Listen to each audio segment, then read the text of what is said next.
SCP-2995. Object Class, Keter. Special Containment Procedures. SCP-2995 is contained on-site at area and housed in a climate-controlled vault, which has been constructed around the anomaly. This vault is insulated against seismic activity and safeguarded by three reinforced steel doors. Access to the vault is forbidden barring emergency maintenance. During these situations, only one Clearance 3/2995 engineer may enter the vault, and they are to be equipped with a batracotoxin security collar, which must be activated for any breach of protocol. SCP-2995 is positioned in the center of the three SCP-2995-1 instances, which form an equilateral triangle around the former. This alignment must be upheld at all costs. SCP-2995-1 must maintain a distance from one another of exactly 4.39 meters. To facilitate this, the instances are bound to one another by a series of carbon fiber reinforced polymer supports.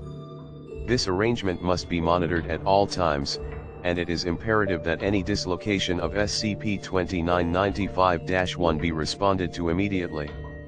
In the event of a possible containment breach, damage to SCP-2995-1, or movement by SCP-2995, Overwatch is to be alerted to the possibility of an XK-class end-of-the-world scenario. TTT. Description: SCP-2995 is a spherical luminous object levitating 1.74 meters from the ground.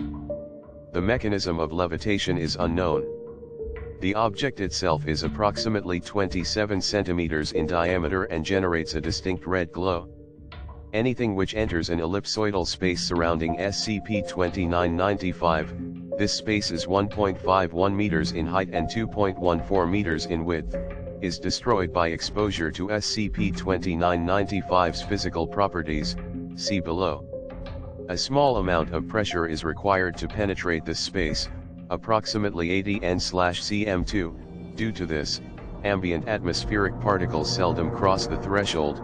SCP-2995-1 are a set of three identically shaped jadeite columns. The columns are 7.11 meters in height and 45 centimeters in diameter. Topping each instance of SCP-2995-1 is a sculpture of a human hand.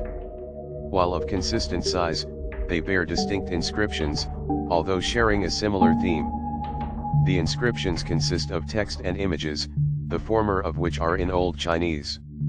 The images correspond to an obscure Chinese religious sect originating from BCE, which is consistent with the site of recovery, in redacted. Common themes present on SCP-2995-1 and at the recovery site include fire, sun worship, avian worship, astrological thaumaturgy and human immolation. Through redacted, a limited amount of data on SCP-2995's physical properties is available. Presently, the object is believed to be a quark-degenerate matter, possibly strange matter, star, making the anomaly's color a result of gravitational redshift. 1 Relativistic physics dictate that a stellar body maintaining such a diminutive volume given its mass, approximately 3.14 x 1020 kilograms, according to calculations of SCP-2995's gravity within the threshold, is highly improbable. How SCP-2995 has achieved its size is unknown. By all accounts, SCP-2995 produces thermal energy, electromagnetic radiation, and gravitational force more than sufficient to constitute an XK-class end-of-the-world scenario.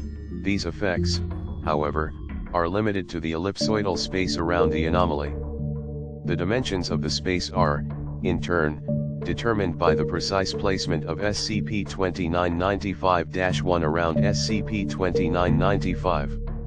It is presently unknown why some amount of visual radiation escapes the field projected by SCP-2995-1, which makes SCP-2995 itself visible to the naked eye. Addendum 2995-001, Recovery and History. SCP-2995 was discovered in 1933 following the Daixi earthquake. While the structure supporting SCP-2995-1 was seemingly designed to insulate the artifact against seismic activity, the earthquake's magnitude and close proximity to the site caused a minute change in the orientation of the columns. Consequently, small amounts of SCP-2995's latent gamma radiation contaminated the area.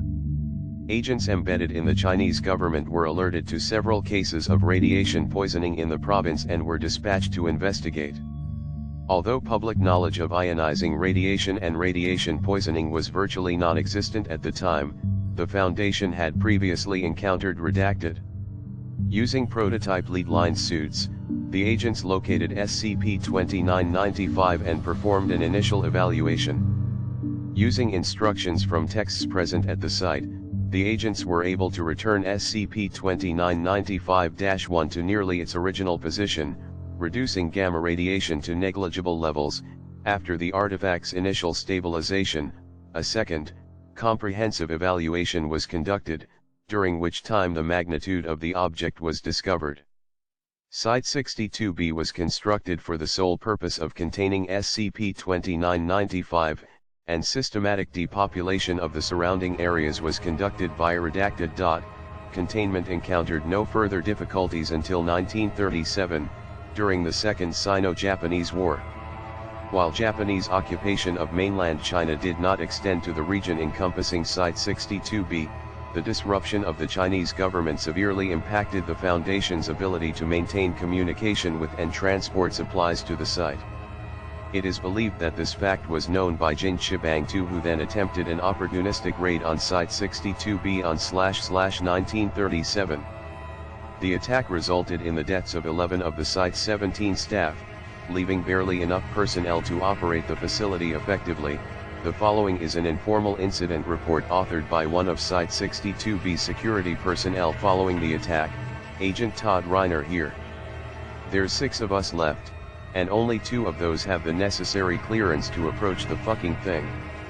Not that any of that bullshit matters at this point. 5 of them showed up in the night. Don't know how they passed right under our monitoring systems, some magic bullshit, I don't know. 2 of them were carrying a third on some kind of thing. When we made contact, Paul, Joe, and me fired at their feet, Joe yelling at them to get back. The 2 guys in the front, the ones not carrying the other guy, were holding torches. One of them took his torch and lit the guy being carried on fire. In retrospect, we probably should have just shot them to death when they started doing weird shit, but we were a little too taken aback by the whole lighting ourselves on fire bit. Anyway, once they'd done that, we were pretty much fucked. When we tried to fire on them, the flames engulfing that guy reached out and ate our bullets. We tried throwing shit at them, and the same thing happened. They kept advancing on us, and the guy on fire just sat there burning and, I guess, meditating. He didn't even fucking flinch. His skin was turning black and shriveling up and peeling off, and it was like he didn't notice. The 3 of us retreated into the base and gave the order to lock down the site. We secured the exterior access, but it didn't do a damn thing. They just melted the door. Reinforced carbon steel, and they just fucking melted it. At that point, me and Paul came up with a long-shot plan. Paul set up some of our demolition charges in the first basement, directly above the access tunnel to the containment vault in the second basement. Me and Joe did our best to make sure the cultists came down that way. Once we had visual contact, I gave Paul the order to blow the floor, and the whole tunnel collapsed, burying those fuckers in about a third of the site's superstructure. After a few minutes, we thought it was safe to declare bogey as terminated. The explosion knocked out the electrical system leading to the vault, so we had to manually override the door to get the personnel inside the vault out. The moment we got the door open, a plume of fire shot out of the rubble, and one of those guys fucking stood up. Half his head and torso was fucking gone, and he stood up. We didn't have time to react. He yanked a giant steel bar out of the rubble and ran it across Joe's face. Just from looking at his head, I could tell that the blow shattered his jaw and pulverized his brain, but that didn't stop him from screaming a few seconds after he got hit. He should have crumpled, but he stayed on his feet, screaming from his misshapen head. Then his fucking face started to melt off. Why not? It wasn't bad enough that we had to die, they had to do some more magical bullshit to us before we died. The guy next to me knocked me over as he tried to get to the manual override, to close the door, I imagine, but the cultist with the steel bar smacked him straight into the other wall. I don't know why he didn't kill me at the time, while I was lying on the floor. Maybe it had something to do with the fact that he was missing part of his brain. I don't know how I found the strength to stand up either. I looked up and saw Joe lying on the rubble, most of his face melted off, and the one eye left staring at me. He blinked. Even after all that, he was still alive. Maybe he could finally die if I killed that cult fucker, or if I killed the Sipe. I'm not sure what my plan was as I pushed myself back onto my feet, but I turned toward the vault. He was standing in front of the glowing orb thing, and he lifted his hand up towards it. He was so fixated on it he didn't notice me moving behind him. I lunged full force, throwing my entire weight against him, and he stumbled forward into the orb.